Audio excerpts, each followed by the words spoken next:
Mukudziwa kalesi pano pakuti pali ma update angapo, mano update ina ndiyo kuzana ndi kafukufuku Commission of Inquiry ya imfa ya Dr. Saulos Chilima ndi ena onse 8 amene adataya miyoyo yawo ku nkhalango ya Chikangawa. So situation Malawi ndithu ali akulongosola ma update ankhani imeneyi.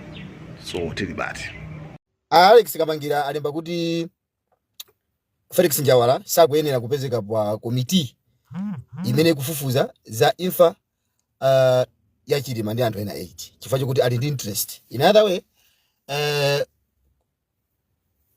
Anjawala ndi andale ndiye mazuwa anthu andale amakhala ndi zifukwa zawo za ndale, ndiwo kunena kuti anapangapo sort of statement awiri.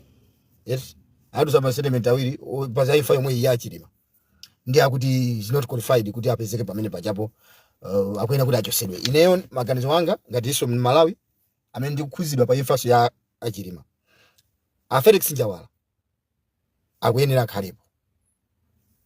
Imfa imene Jagulo boma likana ndipempha ine kuti ndipezeke pa investigation manager, ine ndikanakapezeka pamene pacha. Wina aliyense anthu afuna aziwe chiona chake. Pamene pachaso zili bwino kwambiri kuti Felix Njawala uja alipo chifukwa chokuti anthu sazembaisa nkhani. Palipo munthu amene atazembezembe pamene pajapo. Felix Njawala jenda amene akuyenda kuti apezeke pamene pajapo chifukwa kuti pamene chika chinyengo. Alex Kamangira afotokoza nina kuti iko zakha kuti inali ngozi komano china chake chinachitika. Tikozana kuti it was organized crash. Yona nango ipanga organize kuti imene ichitike. Muno bese anayi atakonza koza kale. Ngozi inachitika of course. Ndapena kambira Alex. Koma it was organized another way. Pali ma crimes ena akamacha kuti organized crime. Anthu amakonza ndithu kuti akamachitika amakha kuti they are prepared before that thing happening or before the scene happening.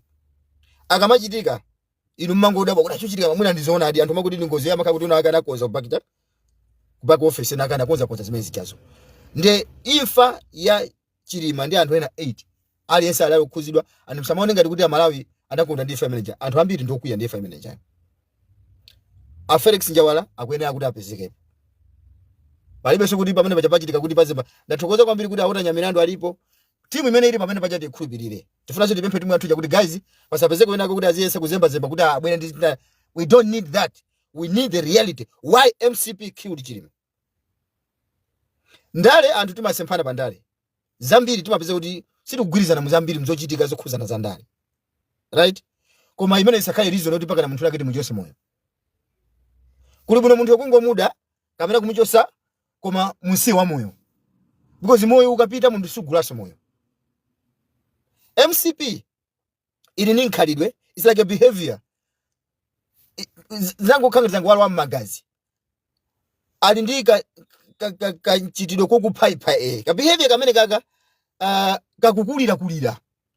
So if anthu siri kuwapasa punishment kapena if nkhani siri kuzikamba kamba, this behavior will continue. And one day if it's not mwana uchokera ku family yanga yaine azakhala mwana uchokera ku family yainoyo. Nkhani yake na Gadama ijaiti imaina kuti imeja ifufuziro chifa MBC analemba mene. Okay, I'm going to post that also. I got that post, I did keep it somewhere for future use. I'm going to post it. MBC inalemba zonna kuti tikona kuti MBC inalemba mene MCP inapera akina Gadama aja imena macha kuti Mwanza 4 inafotokoza china chilichonse and zikuoneka kuti nthawi imene yo MBC anachosa ku website kwawo. Koma nayi wala kuti magazi ena kana adachosa kale ife social na daichosa kale tinayivunga spompa ndi ivunga suka chikene ndifuna muone mena MBC analembera information yonse ku parliament kuja iliko nyumba imene mapanga malamulo iliko ndipamene chakafuze aliyense amaziwa zona kuti MCP anapha anthu aja. Ina ndi chama kamba bakili muluzu kuti nakana apedwa cha kuzomba uko chifukwa kuti ndamene amapanga za mkulu force ka whatever za magesi kumene kujako ndazungu anamphaso bakili muluzu wakambaso ngani imene yozo kanchitidwe kokuphawa ka MCP ni chitidwe wawo. So ngati sakulandira punishment anthu ena kusukulu kwa azafa. Mukhoza kumaona mene akuchitikira pano pa akhala kupanga zinthu zoyipa muzaka 5. Now they're trying to look innocent before Malawians. Mwana msese afuna khanga kuti anali anthu abwino mu 5 years koma anthu apanga mess. Ineyo ndi situation Malawi. I'm the living witness. Amene ndakhala ndikupanga live every day kuzuzula mchidwe wa Achakwera. Mutaka nakhala Achakwera anthu munthu wina wake akanabwera kuti amphanga kapena mwina unoti kundibwerera kwa search koma kungosintha because munthu akamakupanga criticize yeti kumakhala kukukuza kuti asinthani apo mukazangoona munthu akakudandala pa chinthu china chimene akudandala munthu ja the first thing akhala kuti mtsogoleri wa chenjera amangothamanga kusintha chimene chimwe changu kuti akhangara wapanga si wanthu aja pakamo kuti asayankhuleso koza chimene chijacho munapeseza. Now if I tisatengere joke ifa kuti munthu uja magudu munthu uja nani family, that person or those people they had next day's plans anali ndi plan pa Monday mwina wapanga lero munapeseza. So zimanje sitinga mangukhala kuti basi tisapange follow up imanje lifuna kuti pange follow up ndipo sapezeka kuti tizimva sonkhani yona kuti yayi inali ngozi mwangu mwangu yajani mukoze kuona kuti ma information amene akuti peza ifeyo china chake chimabisidwa. Okay, tinene kuti Alex kamangira kuti ni ngozi koma ngati ili ngozi chifukwa chani ma information ena aje sakupanga adapt chifukwa chani anthu amaisa kuzimba zinthu zina zake zinthu zingazina za bwino even kutengedwa za makupe amene ajawo antega chama tengedwa amene kuchobwisa kuzopa timaina kuti chiziwe sikuti atengedwa apita uko osanga pa zinthu za chisisia kumazika zinthu pambala ndatu azizisata. Ndipo commissioner of inquiry imene yakhazikisidwa akamakhala kuti yafika nthawi yoti one on one sopano kumapanga interview anthu azafunsa mafunso izi mpange ngati chama matalanga commissioner ya South Africa wa polisi amakhala pomwepo akakupanga muafunsa mwapanga interview anthu ajakamuza apanga interview jakaka 5-7 days mukapanga interview jakupoza kuti munthu ndiola kwa pompo munthu jama mangidwa pompo you don't wait kuti pakhale warrant of arrest mkaputekere kwawo no bazi khala wa police pompo chibwana chimene chichi ndifuna kuti chite. Ndiponso Malawi government you need to buy a detective machine acha chimene umachivala pali china chako umachivala kuti ukakhala kuti ndiwe munthu waboza zaidi chimanena chimene chocho you need to buy that tifuna tigwira ufiti apa china chake apa sichinaende bwino pena pake panalakwika pena pake pamene panalakwika apo tifufuze kuti chinakhala bwanji boma la Malawi iligule machine amene achawo mwanipesesa chimango chivala munthu mwa Alex kamangira kuziwa zimene ukamba zini magazi ena amene mmaziwa za technology you understand my point pakati kuti ndikuthandaza chani ukamayankhula boza chimene chimakana mkwiri chimakana kuti ukunama computer imakaniratu kwena ukunama ise munapeseza chimachini chimene chocho ife tikoza kulolera ngati Malawi government ife wa professor Tabantari kati kukupasani mphamvu inadonso as a state president tengani ndalama zathu za ife ya Malawi misongo yathu tiyeni mkagule chimachini venja kachika cha mabilioni ngati chibwera mdziko muno chifukwa tikazisekerera izizi anthu azaphaso anthu ena kusogolo ukuko chifukwa MCP ukupha anthu is normal kwai wacha is normal they don't even worry that's how they as their nature they kill people. Ndiye mukamukhala kuti abasi nkhani safufuza amwene kuwa nakhala kuti nkhani yagada majana fufuzidwa ndipo anthu amene anapezeka olakwika anamangidwa kusidwa kundete eti ndiko chakuza kuti pano pa MCP hii kana khala MCP osinthika koma sina sinthika simu chakuti kainali chifanza ndale abakiri muzi bwana chifa kuti chinaza ndale kuti amwene ndikamanga kuti no munthu ngati walakwa tili ndi vuto limodzi limene munthu akamangidwa akalakwidwa akamangidwa basi timanena kuti yayi ndi ndale. I have seen something video somebody anapanga share video ina yake ku group ya ata ina kanapita kwa azungu ati amakase kula mulandu kumeneko komani nazona kuti DPP kumanga anthu ikuti mangia ndeti kuona kuti this is political what ati amakada ndaula kumeneko koko kuyiwala and mena makauza anthu azungu watawo anayiwala zimene yamapanga it did not mention za parliament kuti ma MP ya DPP nthawi mena mabole do matera sana nene zoti kunana nyamata azikwanje mulilongwe atawo sana kanene tamuona ndaiona video nimaiona I'm going to post this video here. It's a shame. We are talking about kuti anthu akungwamanga chifukwa kuti pali allegations zona kuti anthu aba. Eti asiye na SB akugire ntchito akamangidwa anthu ajafufuzira akapezera akamangidwe. Chifukwa timanena kuti palibe nobody is above the law. Chifukwa zimene kuchitika zifesi likazapala msiko muno tizabandwa namo. Chifukwa zifesi zalola yaya. Izizo manda kuti munthu amona kuti muwe anapha uyo wako kuti ngumamusiya munthu kumayenda. Ifeso siku lake anyamata ife muzaona siku lake tizapalamula muziko muno muzabuta nkhondo kwambiri chifukwa chani zinthu izizi zisekuleta taka kuti anazizekerera kumbuyo. Ana amene mukuona kukula lero ana akuona zimene zija. You must remember there was issue fana wina akanapezeka ni mulandu wakuba whatever ku court kuja dakadu kamba zimene. Ndiye anana anampasa zaka munthu yanana kuti no ine mulandu wanga ndifuna mundikhululukire ngati mene munakhululukira mulandu wa Abakiri Muzi. Sikuti anthu samaona people follow history.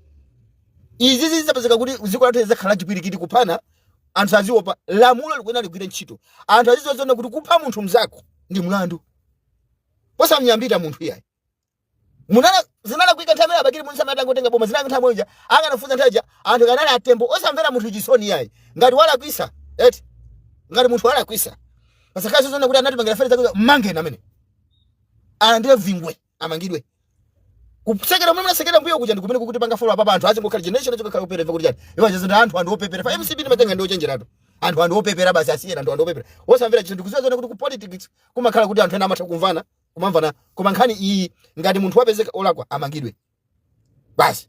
Tufuna kuti next generation iyi izayendese ndali kusogoloku popanda kuopa munthu nali kwa MCP ikumabwera ndi kukhopena yake nkhosa muone mena kumazuzula DPP ife 2030 tibwera 2030 yake mubwera yakuti 2030 yake wakuuza ndani mwayankhulana mwakambira naye Malawi ani khaza zonse munapanga zichi kukuvotani ni wakuvotani chotani kodi mubwera wanji 2030 pamene anthu anakuchosa ni mboma mafuta akwera DPP yakweza mafuta kwambiri iwe pa nthawi imene malamula kuja ni kuchani ku state of homes kuja unali kudatsekedwa kwirani kuja unali nkhondo komanso nthawi imene iniyo achakwera munalowa mboma pa nthawi imene DPP mwaichosa mboma mafuta amagulisidwa pa ndalama zingati a professor Tapangati kanachosa mafuta kuchokera pa I think pa 800 if not 900 kuzasi Africa pa 700 achilima amalemu mzimu wause mutenda nankho amauso onena kuti no tikufuna kuti DPP asise mafuta kuchoka pa 700 bafika pa 500 kusisa kweni achakwera atalowa mboma mafuta jana zakweza kuchokera pa 700 kuzafika pa 2500 taona ni gap ya kula taona ni gap mpaka na mafika ma 3000 Liabunya amene mamunyadira chakwerayo anayankhula mauna kuti wagula pa liter 226,000 22,000 per liter mafuta anachita kulemba tanzira pa Facebook pake pali Liabunya bwanji simu kufotokoza amene anakwezera chakwera kuchoka pa 700 zafika pa 2000 chakwera pa 3000 why you don't talk here why are you talking there and ababa mfana mundizo kuti nkhondo yako Ukraine chati samana mizali because people they know the reality nkhondo yako Ukraine of course inati panga affect koma not kumafuta kuzafika kuna mafuta anthu amasisa sama kwera mafuta Mwana sasa ndantazi nazaka anthu amakamba zinthu akuziwa chilungamo chake kuti nkhani imene jasina panga affect nkhani ya mafuta ya na mafuta yakwera mukupanga comparison ndizi mezi iyo chakwera amene amakweza zinthu kumbiyoko why don't say that pano mukubera ndizina ndiye pano tikuti MCP ngati apezeka olakwa amangidwe ndipo pasapezeka kumvera munthu chisoni chifukwa kuti mukamanga ndi kuwapasa chilango ndipo sakazake sakhala zochi zapang'ono ya kupanga wapasa ma 70 years plus 70 years plus you know what because tikufuna zonna kuti ngati kusogoloko MCP zazitolere kana kuza khazaka zingati kusogeza zitolere azawo ziwe kuipa kapena kuwawa kukupha munthu azambe kwa because by the end of the day the life yathu kumalawi doesn't have value kumalawi kuja moyo wathu kumalawi moyo wathu ulibe value anthu sakupanga value anthu a MCP amafuna kupha munthu ngati munthu anabereka ukha mwana munthu uyu pena pake munthu zimangofika pongo wawa so ino Alex Kamangira inu ngati lawyer I think inu also mukuyena kuti musalowerezo nkhani iyi inu muzingo yangana of course you got it right koma you know the reality kunena kuti inu maloya inunso ndi amene somakolezera nkhani zimaona kuti nkhani zipanga mapendeza kumatembereza nkhani no inu tapanga na field ina koma nkhani yokhoza na yachilima indi kuona ngati Alex Kamangira taisiyeni kai musayankhulepo china chilichonse because nanunso muna muni ma interest anu amene sili kudziwa chilima cha namangira chipongwe kuchipyepye kwa ndege kunabisala munthu kuchipyepye kuja tifuna amene anabisala kuchipyepye kuti mziwe komanso anthu aja amene amapanga record video aja mumvesere muno amapanga record video pajapo kwa anthu amene matapanga apja kuti mapikana na mamveka muno mukamve they were discussing something we need to know what was that discussion about amakamera ndi chani ndege chakunya mkamanya and what was the reason why anthu aja amapanga record and popanga record video just not it was not even kuti munthu mmoja amapanga record video ja there were multiple people recording same video pachifukwaso not just kungopanga record kuti for funny no because itapanga record video ijayo siku lomwe lija akanaka kuti amangopanga kuti basi mapanga record IUTM akana tikanatha kuiona siku lomwe lijalo kapena kuyambirira pasi pano matuka nguchiteka pomba tema FRDPP pakachitika kuti buli function maona pomba kuti kwakuti gari zako sanje zija kuti pomba kuti mapanga update masiku kuti ma TikTok mene manya mkandege womo ja within me ngoluka mene pacha pomba ndo amakhala apangira to upload anasunga ma video amene jofa jana andi muone kuti ma video amene anavumbuluka liti so in other way panga record video pacha pamene pacha super vuto pamene pacha papangiro investigate panga video ma record video ja ndani andanana anthu angati chifukwa amene ife timaona anthu amene munthu wina akana apanga record video anthu amene amapanga so record video ya chilima yandegemea na kwa chilima ni anthu ena 8 we need to know those guys amene amapanga record koyambirira acha pamene pembanani pali ma video anga pamene pachapo osa makala kuti tizikhala anthu atulu yayi ndipo iyi inapanga bwino MCP ja kuchoka tifuna tilondoloze bwino pasapezeke sizoponda mapazi kuti ujasapezeke konkuja no tikufuna ma interest ochabu inapezeke poma chifukwa amene pajapo njawala akapezeka njawala palipo munthu anga apange chonja zere mulaka kuti menye mnango apasa MCP and I can tell you kuti zimene zimachitika nthawi ya MCP it was bribed why Chakwera anapita ku Germany ndipo chakwera I don't know achakwera kayama ganiza muno mutu ngati nsogolera I don't know kuti kuganiza kwacho kumakhala kuganiza kuti kama ona ngati kuti Malawi chakuti tonse fende anthu opepera kuti basitinga matha kubanga reason I just don't know tazi nacho mutu ngomakhala kuti mango pesa kuti zimu anga umazungurutse kuti chakwera maganiza bwanji politically pamene pachapo chakwera tusana pake score anafoira pamene pachapo munthu ngati kukuchireka kuti chakuti iyo chisama ina kupita kumene kujaya mwina chipaka napanga kanatuma anthu mwachi sisi kungopita mwene chokapanga chimeji koma iyo chani kupita ngati msogoleri. That number 1 or maybe suspect number 5 whatever because but suspect number 2 situation Malawi there's someone is calling me kumati kunena kuti amene aja MCP for 0 mpaka na mangidwe ndapita.